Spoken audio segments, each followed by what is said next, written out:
요즘 현대인들이 가장 무서워하는 것 중에 하나가 무엇이냐 하면 그것은 바로 실패하는 것입니다.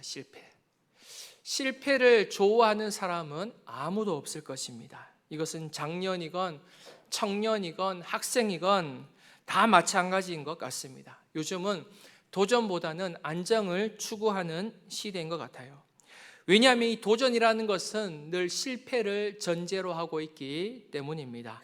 그래서 많은 사람들은 도전하기를 꺼려하는 것입니다. 그리고 가장 큰 이유는 예전에는 실패를 하더라도 다시 일어설 수 있었지만 지금은 그렇지가 않다라는 거예요. 한번 실패하면 다시 일어설 수 없는 시대가 바로 우리가 살아가고 있는 오늘날의 현실이라는 것입니다. 그래서 섣불리 도전할 수가 없다는 것이죠.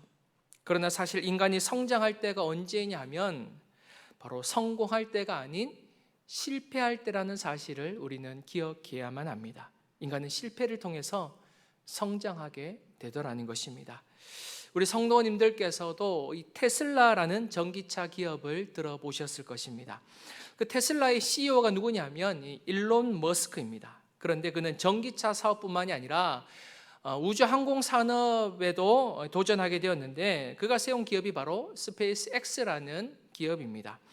그런데 그의 도전은 실패의 연속이었습니다. 왜냐하면 2006년, 2007년, 2008년에 걸친 로켓 발사가 실패로 끝이 났기 때문이었어요. 그래서 그 로켓 발사의 실패 과정이 전 세계에 생중계되었는데 그것을 본 많은 사람들이 무슨 말을 했는가 하면 일론 머스크의 도전은 실패로 끝이 날 것이다, 이렇게 이야기를 했던 것입니다. 개인 사업자가 우주 항공 산업에 손을 대기에는 무리가 있다라는 거예요. 그리고 무엇보다 이번 세 번의 실패로 인해서 엄청난 재정적인 손실을 가져왔기 때문에 더 이상은 도전하기 어려울 것이다. 많은 사람들이 그렇게 예측을 하였습니다. 그러나 일론 머스크는 사람들의 걱정과 만류에도 불구하고 포기하지 않았던 것이죠. 그는 이런 말을 했다고 해요. 실패는 옵션이 아니다. 계속 시도하는 것이 성공의 유일한 길이다. 그는 실패를 두려워하지 않았습니다. 그는 실패할 때마다 그 실패의 원인을 분석하였고 그 원인을 분석하여 성공하기 위해서 엄청난 에너지와 또 재정적인 부분을 투자했다라는 것이죠. 결국 일론 머스크가 성공할 수 있었던 이유는 바로 수많은 실패가 있었기 때문이라는 것입니다. 우리 그리스도인들의 인생도 마찬가지입니다. 우리 그리스도인들의 인생에 실패란 옵션이 아닙니다. 우리 그리스도인들의 인생에서 실패라는 것은 이 성화의 과정 속에 일어나는 하나의 과정이라는 것을 우리는 기억해야만 합니다. 그러나 문제는 무엇입니까?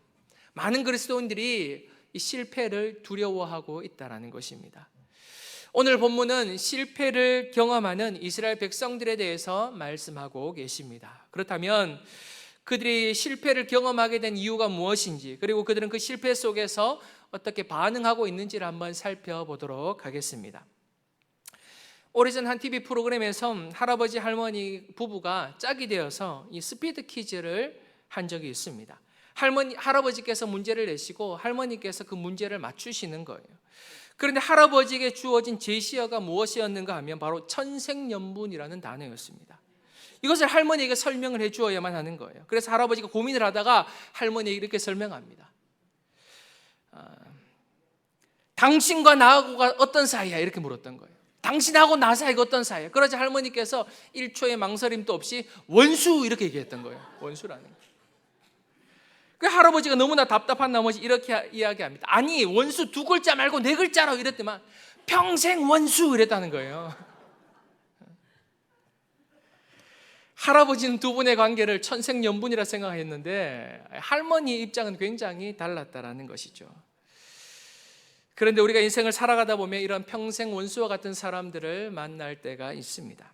이스라엘 백성들에게도 평생 원수와 같은 사람들이 있었는데 그 민족이 바로 블레셋 민족이었던 거예요. 이스라엘 백성들은 늘 블레셋 민족과 갈등 속에서 살아오게 되었던 것입니다. 어느 날이었습니다. 블레셋과 이스라엘과의 그 전쟁이 일어나게 되었습니다. 그것이 바로 오늘 본문의 배경인데요. 그렇다면 성경은 그 전쟁의 결과가 어떻게 되었다라고 말씀하고 있습니까? 여러분 2절 말씀을 다 함께 한번 읽어보도록 하겠습니다. 시작. 블레셋 사람들이 이스라엘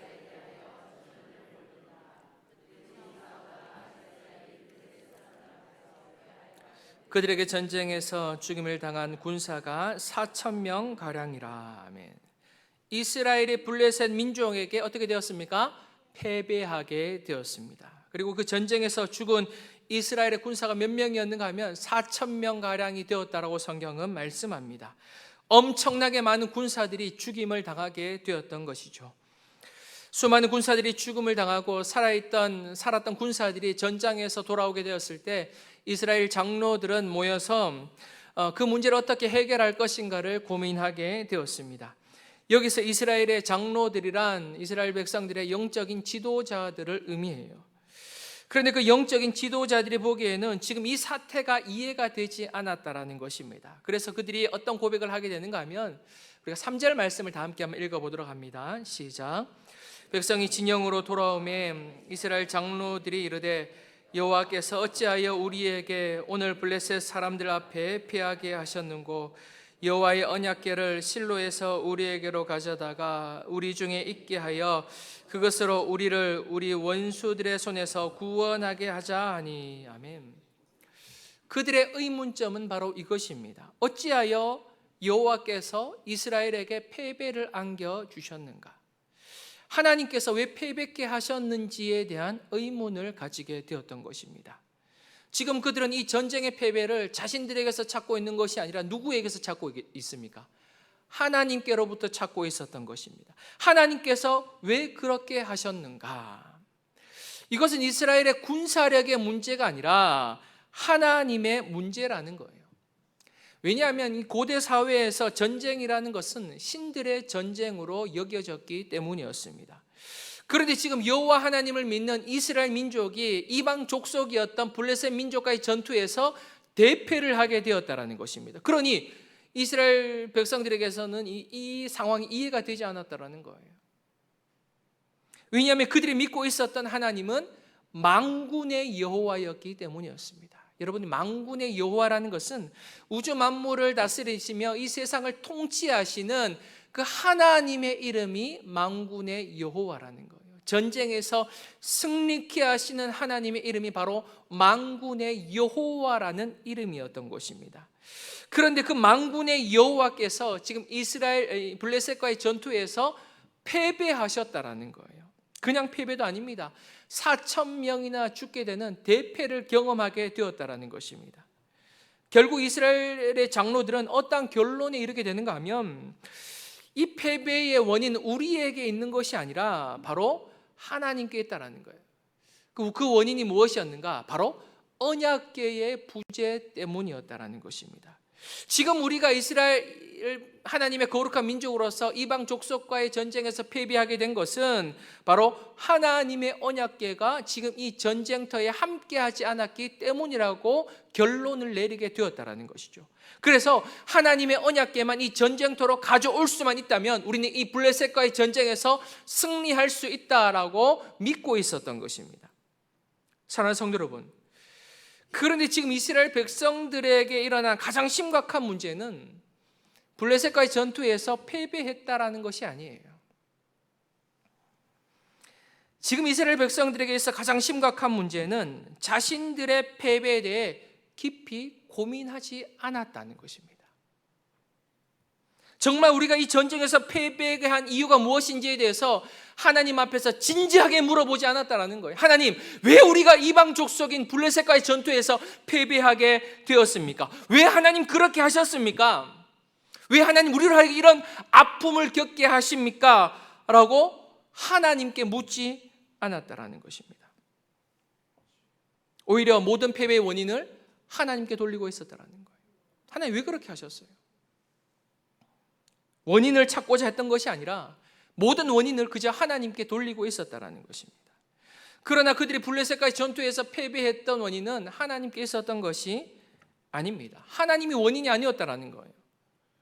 그렇다면 처절한 패배를 경험했던 이스라엘 백성들은 이러한 상황 속에서 어떻게 반응해야만 합니까? 심각하게 고민해 봐야 하는 거예요. 지금 그들이 해결해야 하는 가장 시급한 문제는 블레셋과의 전쟁에서 승리하는 게 아니라는 것입니다. 무엇이 중요한 것입니까?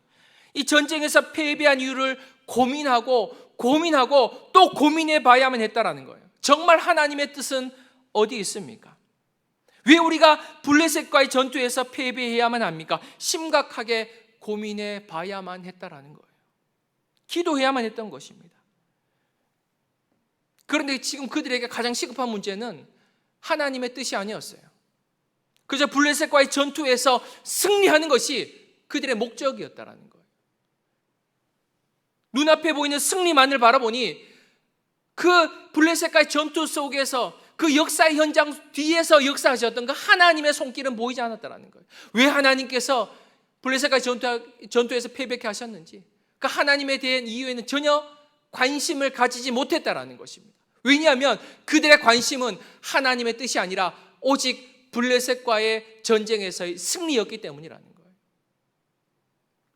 사랑하는 성도 여러분, 우리의 인생에서 정말 중요한 것은 우리가 패배했는가 승리했는가가 아닙니다. 우리가 실패했는가 성공했는가가 아닙니다. 정말 중요한 것은 그 실패와 패배 속에서도 하나님의 뜻을 발견할 수 있어야만 한다라는 것입니다.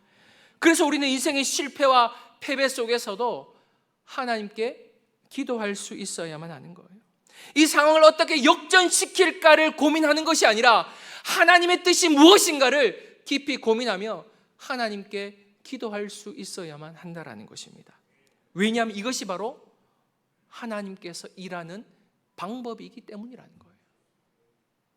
하나님께서는 우리 그리스도인들을 성공과 승리를 통해서 성장시키시는 분이 아니라는 거예요. 하나님께서 우리를 성장시키는 방법은 바로 실패와 패배와 고난이라는 사실을 우리는 기억해야만 합니다. 우리는 흔히 이것을 성장통이라고 하죠. 성장통.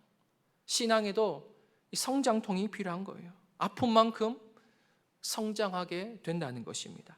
단순히 실패와 고난이 우리를 성장시키는 것이 아니라 그 실패와 고난 속에서도 하나님의 뜻을 찾는 그 믿음의 백성들을 하나님께서는 성장시켜 가신다라는 거예요.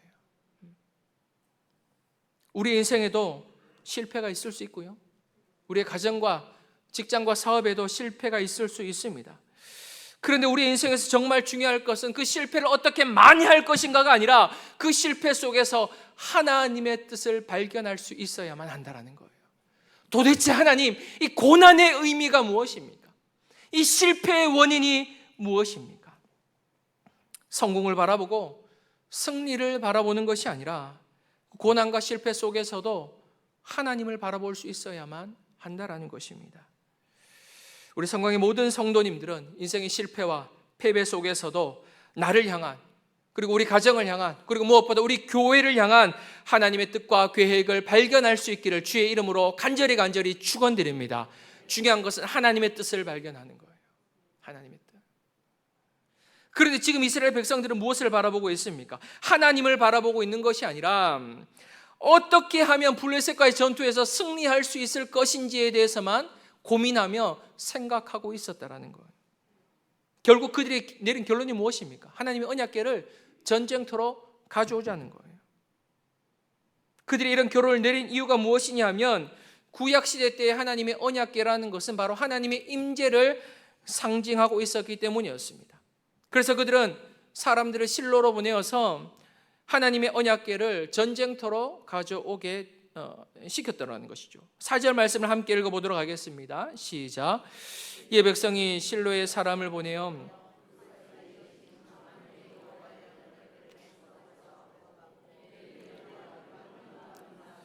하나님 언약궤와 함께 거기에 있었더라.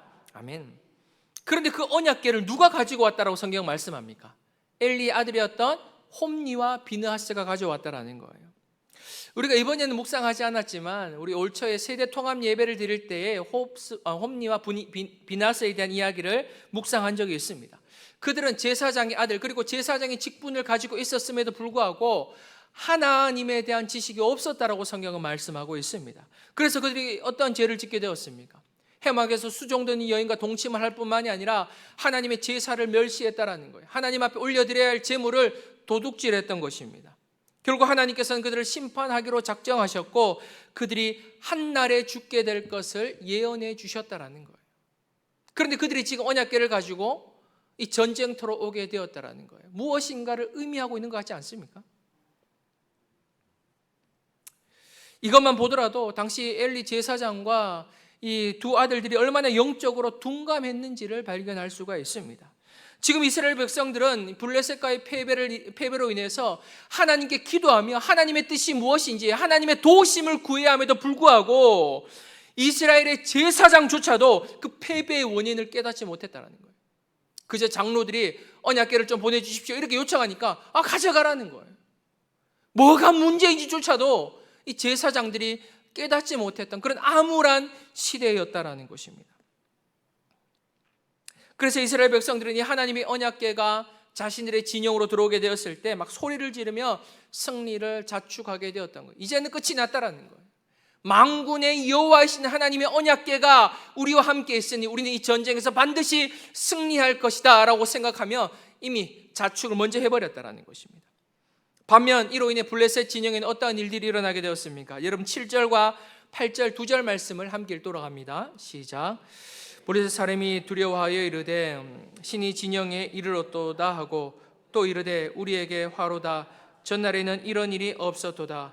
우리에게 화로다. 누가 우리를 이 능한 신들의 손에서 건지리요. 그들은 광야에서 여러 가지 재앙으로 애굽인을 친 신들이니라. 아멘. 지금 블레셋 사람들은 하나님의 언약궤로 인해서 화를 당하게 되었음을 고백하게 됩니다. 왜냐하면 그들은 여호와 하나님이 어떠한 분인지를 잘 알고 있었기 때문이라는 거예요. 이 여호와 하나님의 손에서 우리를 건질 신이 없다라는 것입니다.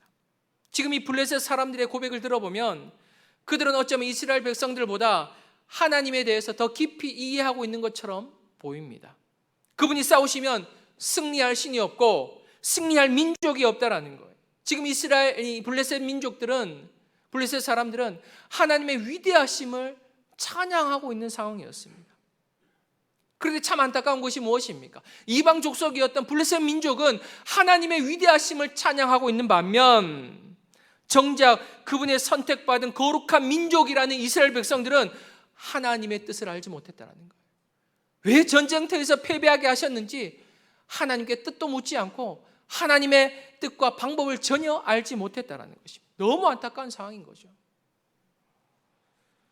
그러나 블레셋 사람들은 여호와의 언약궤가 이스라엘 진영에 들어왔다라는 소식을 들었음에도 불구하고 항복하거나 도망치지 않았습니다. 오히려 어떻게 반응하게 됩니까? 9절 말씀을 다 함께 한번 읽어보도록 합니다. 시작. 너희 블레셋 사람들아 강하게 되며 대장부가 되라. 너희가 히브리 사람의 종이 되기를 그들이 너희의 종이 되었던 것 같이 되지 말고 대장부같이 되어 싸우라 하고 하나님의 언약궤로 인해 그들의 사기가 꺾인 것이 아니라 오히려 그들의 사기가 높아지게 되었다고 성경은 말씀합니다. 블레셋 사람들아 강하게 되며 대장부가 되라. 종이 되지 말고 대장부가 되어서 최선을 다해 싸우라는 거예요. 그들의 기세가 올라가게 되었던 것입니다. 오히려 그 하나님의 언약궤로 인해서 블레셋 사람들이 하나 되는 역사가 일어나게 되었다는 거예요. 이스라엘 백성들이 기대했던 것과는 전혀 다른 모습의 양상이 일어나게 되었다는 것입니다. 결국 이 싸움의 끝이 어떻게 끝이 나게 됩니까? 이스라엘 백성들의 대패로 끝이 나게 돼요. 대패. 결국 이 전쟁으로 죽은 이스라엘 백성들의 숫자, 군사들의 숫자가 얼마였는가 하면 3만 명이나 되었다고 합니다. 그리고 그 전쟁터에서 홈니와 비느하스마저 죽게 되었다는 것이죠. 사랑하는 성도 여러분, 그렇다면 이스라엘 백성들은 하나님의 임재를 상징했던 하나님의 언약궤를 그 전쟁터로 가져왔음에도 불구하고 블레셋과의 전투에서 패배하게 된 이유가 무엇이었을까요? 굉장히 중요한 질문입니다. 하나님의 임재를 상징하는 하나님의 언약궤를 전쟁터로 가져왔음에도 불구하고 그들이 그렇게 참혹한 패배를 경험하게 된 이유가 무엇이었을까요? 그 이유는 바로 이스라엘 백성들이 그 하나님의 언약궤를 승리의 도구로 사용하고자 했기 때문이었습니다. 승리의 도구로. 우리가 신앙생활 하면서 가장 많이 저지르게 되는 실수가 무엇이냐면 하나님을 목적으로 대하는 것이 아니라 수단으로 대할 때가 많다라는 거예요. 하나님이라는 존재는 우리의 목적이 되어야 하지 수단이 되어서는 안 된다라는 것입니다. 하나님이 우리의 목적이 된다는 것은 우리가 하나님을 위해 살아가는 존재라는 것을 인정하는 거예요. 우리 인생의 목적이 무엇입니까? 하나님의 영광 아닙니까? 하나님의 영광을 드러내며 살아가는 삶, 하나님의 비전을 이루어가며 하나님의 뜻을 이루어가는 그 삶이 바로 하나님이 목적이 되는 삶이라는 것입니다. 하나님을 목적으로 대하는 인생이라는 거예요. 그렇다면 하나님을 수단으로 대한다는 것은 어떤 것을 의미하는 것입니까? 나의 인생을 위해서, 나의 행복을 위해서 하나님을 수단으로 사용하는 인생을 의미합니다. 나의 행복을 위해서 하나님을 내 인생 가운데 끌어오는 거예요. 나의 인생의 목적과 비전을 이루기 위해서 하나님을 이용하는 것입니다. 하나님의 뜻에는 관심이 없고 예수로 인해서 내 자녀들이 잘 되고 직장이 잘 되고 사업이 잘 되게만을 기도하고 있다면 이런 사람들은 하나님을 램프의 요정 정도로 생각하는 사람들이라는 거예요. 내가 원하는 것을 이루어 주시는 하나님, 내가 기도한 대로 이루어 주시고 역사하시는 하나님, 우리가 하나님을 이렇게만 대하고 있다면, 내 생각대로 내가 기대한 대로 이루어지는 그 하나님, 그렇게만 기도하고 있다면 우리는 하나님을 수단으로 대하는 것이라는 거예요. 수단으로 대하는 것. 그래서 여러분 오늘 보면 3절을 다시 한번 보시기 바랍니다. 이스라엘 백성들이 이런 고백을 하게 돼요. 여호와의 언약궤를 실로에서 우리에게로 가져다가 우리 중에 있게 하여 그것으로 우리를 우리의 원수들의 손에서 구원하게 하자니. 지금 이스라엘 백성들은 무엇으로 구원을 얻고자 하고 있습니까? 하나님으로부터 구원을 얻고자 합니까? 아니라는 거예요. 그들은 지금 하나님의 은혜를 구하고 있습니까? 하나님의 도우심을 구하고 있는 게 아니라는 거예요. 그들은 무엇을 통해서 구원을 얻고자 하면 바로 그것을 통해서, 그것이 무엇이냐면요, 언약궤, 하나님의 언약궤. 하나님의 언약궤를 전쟁에서 승리하는 도구로 전락시켜 버렸다는 거예요. 이게 있으니 우리 승리할 거야. 그들에게 하나님의 언약궤는 하나님의 임재가 아니라 전쟁의 하나의 무기였을 뿐이라는 거예요. 강력한 무기, 우리가 가지고 있는 강력한 무기 중에 하나가 바로 언약궤라는 거예요. 하나님을 그렇게 위대하신 하나님, 만군의 하나님을 하나의 전쟁 무기로 전락시켜 버렸다는 거예요. 사랑하는 성도 여러분, 하나님이 여러분의 인생에 수단이 되지 않기를 주의 이름으로 간절히 축원드립니다. 하나님께서는 여러분의 수단, 우리의 인생의 수단이 되는 것이 아니라 우리의 인생의 목적이 되어야만 한다는 거예요. 목적. 내 인생의 목적을 위해서 하나님을 이용하는 인생이 아니라 내 인생을 향한 하나님의 뜻과 비전과 목적을 발견할 수 있어야만 한다는 거예요. 요즘 젊은 사람들이 사용하는 말 중에서 답정너라는 말이 있습니다. 이거 아시는 분들은 굉장히 젊은 분들이에요. 웃으시는 분들은 모르시는 분들 같은데, 이 답정너라는 말은 이미 답을 정해놓고 묻는 거예요. 내가 생각하는 게 답이에요. 다른 사람들의 말은 들으려고 하지 않습니다. 내가 이미 답을 가지고 있다는 거예요. 그런데 지금 우리가 답정너의 신앙을 가지고 있다는 거예요. 답정너의 신앙. 내가 이미 내 인생의 해답을 가지고 있다는 거예요. 하나님, 내가 내 인생의 답을 가지고 있으니 하나님께서 내 답대로 역사해 주면 된다는 거예요.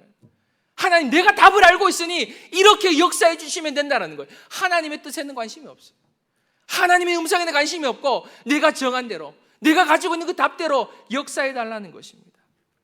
이것이 바로 하나님을 수단으로 여기는 행위라는 거예요. 하나님을 수단으로 여기는 행위. 사랑하는 성도 여러분, 우리의 인생의 답은 오직 하나님께 있음을 믿으시기 바랍니다. 우리의 인생의 답은 우리에게 있는 게 아니에요. 답을 이미 정해놓고 내 답대로 역사하시기를 기대하는 인생이 아니라 하나님의 답을 찾아갈 수 있어야만 한다는 거예요. 우리의 인생에서 하나님의 답이 무엇인지, 우리 자녀들을 향한 하나님의 해답이 무엇인지, 우리의 생업, 직장과 사업장을 향한 그 하나님의 뜻이 무엇인지, 우리 교회를 향한 하나님의 뜻은 무엇인지, 그 하나님의 뜻과 계획을 발견할 수 있어야만 한다는 것입니다. 때로는 우리 인생에 뜻밖의 결과가 펼쳐질 때가 있습니다. 내 신앙과 내 상식으로는 절대로 이해할 수 없는 일들이 펼쳐질 때가 있어요. 우리의 인생에 실패가 찾아올 때가 있습니다. 그러한 때에 그 문제를 해결하려고 몸부림치는 인생이 아니라, 하나님을 수단으로 사용하고자 하는 인생이 아니라, 그 속에서도 하나님의 뜻을 발견함으로 하나님의 뜻과 계획을 이뤄갈 수 있는 귀한 믿음의 성도들이 다 될 수 있기를 주의 이름으로 간절히 축원드립니다. 기도하겠습니다.